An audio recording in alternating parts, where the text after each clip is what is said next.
नमस्कार। हिंदी सीखने की श्रृंखला में आपका बहुत बहुत स्वागत है। आज हम चौथे वीडियो की तरफ बढ़ चुके हैं और पिछली कक्षाओं में, पिछले वीडियोस में हमने देखा कि किस तरह से हम सामान्य भूतकाल के, सामान्य वर्तमान काल के, अपूर्ण भूतकाल के, अपूर्ण वर्तमान काल के वाक्य बनाते हैं। इसके अतिरिक्त हमने वाक्य के भेदों के अंतर्गत चर्चा की थी कि किस तरह से विधानवाचक वाक्य लिखा जाता है, निषेधात्मक वाक्य लिखा जाता है, किस तरह से प्रश्नवाचक वाक्य लिखा जाता है, आदेशात्मक वाक्य लिखा जाता है। और मुझे देखकर काफ़ी प्रसन्नता हो रही है कि आप लोग इस पर लगातार प्रयास कर रहे हैं। डिस्क्रिप्शन बॉक्स में आपके लिए कुछ कार्य दिया जाता है, उसे अवश्य देखें। डिस्क्रिप्शन बॉक्स में ही आप के पिछली वीडियोस के हल भी दिए जाते हैं। जो कार्य दिया गया था उसका समाधान डिस्क्रिप्शन बॉक्स में दिया जाता है, वह भी आप देख सकते हैं। अगर आपके कोई प्रश्न हैं, आप कोई प्रश्न करना चाहते हैं, कुछ पूछना चाहते हैं, तो आप हमें ईमेल कर सकते हैं या फिर कमेंट बॉक्स के अंदर लिख सकते हैं। आज हम सर्वनाम पर बात करेंगे और सर्वनाम पर बात करते हुए इसका एक मुख्य कारण है कि हम वाक्य रचना या वाक्य किस तरह लिखते हैं, वाक्य की संरचना से अलग हटते हुए सर्वनाम की तरफ जा रहे हैं। क्योंकि हमने पिछली 3 कक्षाओं में जो सीखा, पिछले 3 वीडियोस में हमने जो जाना, हमें देखना चाहते हैं कि आखिर आपने उसको किस हद तक अपनाया है, कितना आपने उसको जाना है।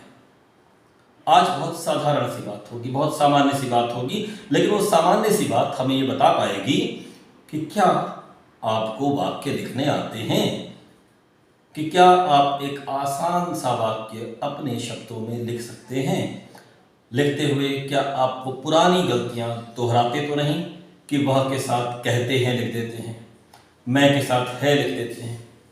चलिए तो शुरू करते हैं आज का अध्याय, सर्वनाम। सर्वनाम शब्द किसे कहते हैं? आप लोग जानते हैं सर्वनाम को अंग्रेजी में प्रोनाउन कहा जाता है और सर्वनाम शब्द का अर्थ होता है कि वह शब्द जो संज्ञा के स्थान पर प्रयुक्त हो। अब यह तकनीकी परिभाषा समझने में थोड़ी सी मुश्किल लग सकती है, इसको थोड़ा आसान कर देते हैं। अगर हम बार बार ये बोलें कि मयंक खेलता है, मयंक पढ़ता है, मयंक के पिताजी अध्यापक हैं, मयंक की मम्मी डॉक्टर हैं, तो ये सुनने में अटपटा लगता है। क्यों अटपटा लगता है? क्योंकि हम बार बार एक संज्ञा शब्द का इस्तेमाल कर रहे हैं। इसकी जगह अगर हम ऐसे बोलें कि मयंक पढ़ता है, उसके पिताजी अध्यापक हैं, उसकी माताजी डॉक्टर हैं, उसकी बहन खेलने के लिए गई हुई है, तो बात समझ में आती है। तो इसका मतलब अपनी बात को और शक्तिशाली बनाने के लिए, अपनी बात को और अच्छे तरीके से कहने के लिए ऐसा लगना चाहिए कि हम भाषा के विद्यार्थी हैं, हमें भाषा आती है, तो हम सर्वनाम शब्दों का प्रयोग करते हैं।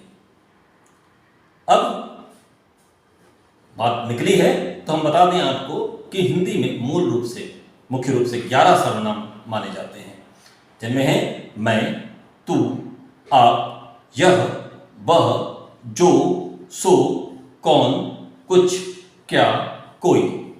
ये 11 मूल सर्वनाम हैं।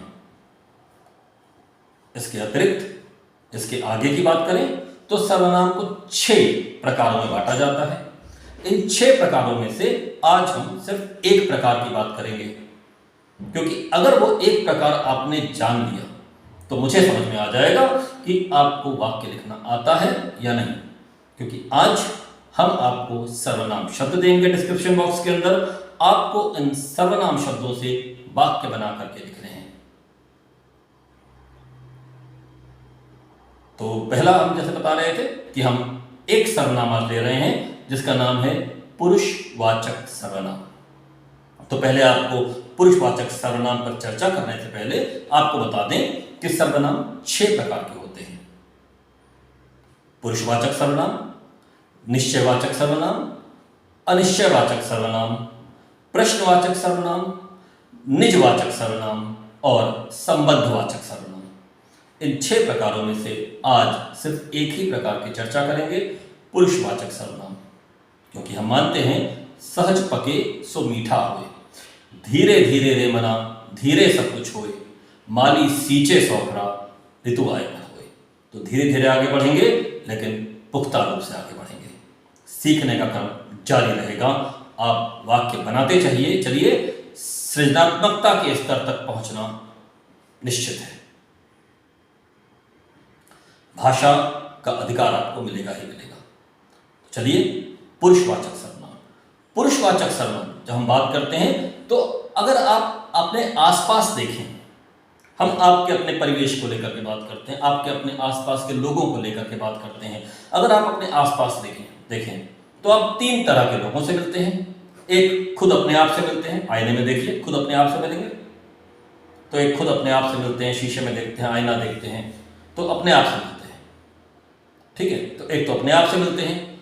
दूसरा, मम्मी से मिलते हैं, पापा से मिलते हैं, भैया से मिलते हैं, पड़ोसी से मिलते हैं, अड़ोसी से मिलते हैं।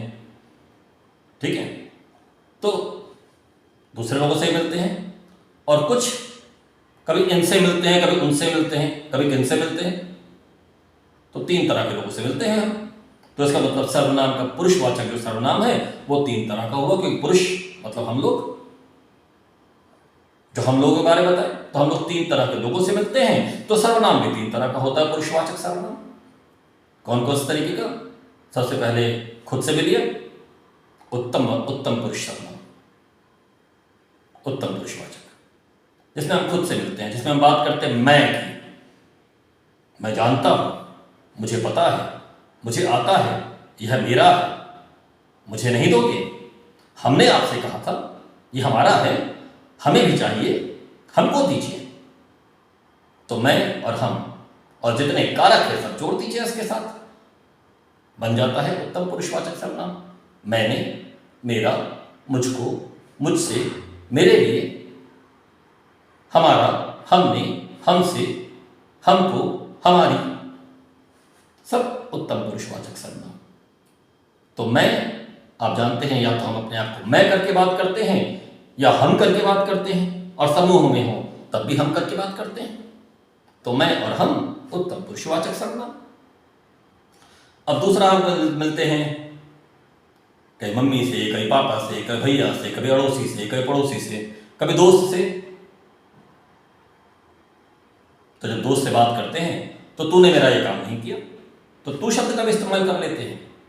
मम्मी से बात करते हैं तो मम्मी आप तो हमेशा ऐसे ही कहती हो, तो आप शब्द का इस्तेमाल कर दिया। मित्र के पास उसकी वर्षगांठ में गए, उसके जन्मदिन पर गए, तो हम बोलते मैं तुम्हारे लिए तोहफा लाया हूं, तुम मेरे लिए केक नहीं लाए क्या? तो तू, तुम, तूने, तुमको, तुझको, तेरे लिए, तुम्हारे लिए, आपके लिए, आपको, आप, आपसे, ये सारे हो गए मध्यम पुरुषवाचक सर्वनाम। तो देखिए, हमने 2 सर्वनाम देख लिए कितनी आसानी से, एक उत्तम पुरुषवाचक, एक मध्यम पुरुषवाचक। और तीसरा मैंने बताया था, हम कभी इनसे मिलते हैं, कभी उनसे मिलते हैं। तो इन और उन, जरा मेहमान आए हैं, इन्हें भी कुछ दे दो। मैं उनके आ गया था, उन्होंने ऐसा बोला, तो इनको, उनको। ठीक है ना? वो जो लेकर आए थे ना, वो चीज ठीक नहीं है, तो वह तो अन्य पुरुषवाचक हो गया। तो पुरुषवाचक सर्वनाम के अंदर 3 प्रकार, उत्तम पुरुषवाचक, मध्यम पुरुषवाचक और अन्य पुरुषवाचक। आज सिर्फ छोटा सा कार्यक्रम रखेंगे, छोटी सी वीडियो रखेंगे, लेकिन इस छोटी सी वीडियो में बड़ा धमाका है, बड़ा कमाल है, क्योंकि आपको जो सर्वनाम शब्द मिलेंगे, उन सर्वनाम शब्दों से आपको वाक्य बनाने हैं। और अब तो आप समझ ही गए होंगे कि आपको कौन से सर्वनाम शब्द मिलने वाले हैं। आपको मिलने वाले हैं पुरुषवाचक सर्वनाम और पुरुषवाचक सर्वनाम के तीनों भेदों से संबंधित सारे शब्द। डरने की बात नहीं है, करने की बात है, क्योंकि practice makes the man perfect. करत करत अभ्यास के जड़मती होत सुजान, रसरी आवाज जाते सिर पर निशान। अगर हमें अपना निशान छोड़ना है तो प्रयास तो करना पड़ेगा। ठीक है ना? कोशिश करते रहिए और इस वीडियो को ध्यान से देखिए, समझने का प्रयास कीजिए, हमसे जुड़े रहिए, क्योंकि हम आपको भाषा की शक्ति देने की कोशिश कर रहे हैं। प्रयास कर रहे हैं कि आप अपनी भाषा में लिखना शुरू करें, अपनी भाषा में कहना शुरू करें। फिर मिलेंगे अगले वीडियो में, तब तक के लिए नमस्कार।